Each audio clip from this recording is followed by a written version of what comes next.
Hi everyone, I hope you're doing well. I'm Howard from Travel with Howard and English teacher Howard as well. So today I'm going to be talking about London. Now, London is a very expensive city. It's not as bad as some places, but it is still fairly steep, especially if you're in central London or you're visiting and you don't know where the affordable places are or how to save money. I'm going to have some suggestions for you today. So maybe you're on a trip to London or you're coming here to work or you're a digital nomad and you're also spending some time in London or you have friends or family here, then this video is definitely for you. So as always, please do like and subscribe. Now, first is terms of food and eating out. So, what I would recommend that you do is find a hotel that has a free breakfast included. Then you'd only need to purchase lunch and dinner.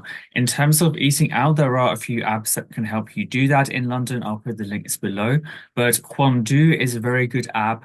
There's a bonus with my link. You can view menus, reserve tables, and write reviews or see reviews other people have written of restaurants. And London is one of the cities that it does work in.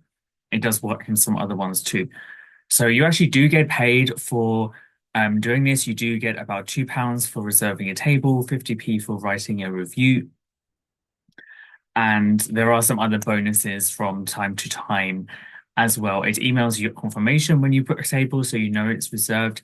And the most useful thing, I think, is that you can see the menu in advance to get an idea of pricing. So that's one. There are a few others as well.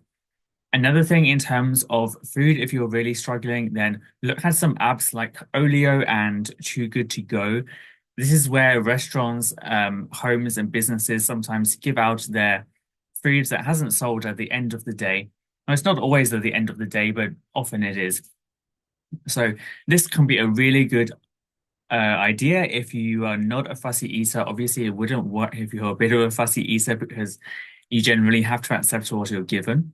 But it's a really good way of getting restaurants quality food sometimes that's still good. It just hasn't sold that day at a really affordable price.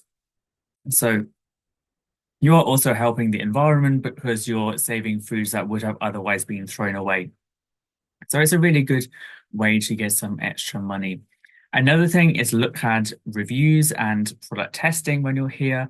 There is an app called Roamla that will let you do jobs in different places. So, for example, I'm from the UK, I've done jobs in Spain. You do need to speak the local language, but often they have products that you can try for free as long as you give your feedback on them. So, that's another way as well. In terms of probably the most important actually is where you're going to stay. I wouldn't recommend staying somewhere in the Zone 1 area of London just because places are very, very overpriced, I feel anyway.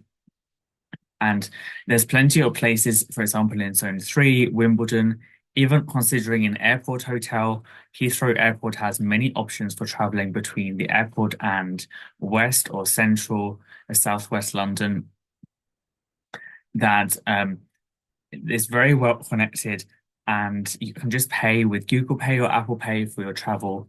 It will, even taking into account the travel expense, you will probably still save money by doing that.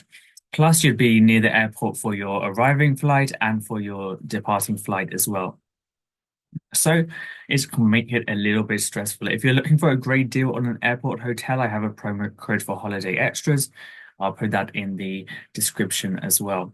Otherwise, might be looking at some places further out, like zone 4 or 5, as long as it's near a tube or train station. And if you want to explore central London, you can easily do it that way. There are some tube lines, I think, that do run throughout the night as well as night buses. So London is pretty accessible in terms of public transport. Even if you have an accessibility need, a lot of stations are wheelchair accessible. So that's something that you could also look into. In terms of other things like snacks and drinks on your trips to London, I would say don't go to the first place you see. A lot of places in central London are very overpriced, and you'll notice a difference in pricing when you're in the suburbs compared to the center, which is another good reason why it's better to go to the suburbs. So What I would suggest is look at a variety of different places to get an idea of pricing, then you'll know whether you're being overcharged or not. Another thing is if you're here for a longer time, consider signing up to any loyalty schemes that a restaurant has. For example, Greg's have one, Starbucks, Nero, all of the major ones normally have some sort of loyalty scheme. And use the Revolut card to get the good exchange rate, the bank exchange rate for when you're paying in pounds, which is the currency of the United Kingdom. I'll put my link for Revolut below as well. On the premium plans, you do also earn rewards, but there is a free version of Revolut that if you don't travel that often or use many of the features of the premium plans might be good for you. Another thing to know is that ATM withdrawals are normally free in England, which is good, but you should go to an actual bank's ATM or preferably go inside the bank when it's open, just in case there's any issue. It doesn't need to be your bank. So, for example, if you have a Revolut card or a Halifax bank account, in, you can go to NatWest, Lloyds, any of the main banks, and normally they won't charge. If there is a charge, the ATM must tell you before you accept, but most of them don't charge. Also, cards are normally accepted for payments in most places in London, apart from maybe very small shops if you're only buying a small amount or for tipping, which does bring me on to the next topic. Tipping isn't generally done in London so much as it is, for example, in the USA.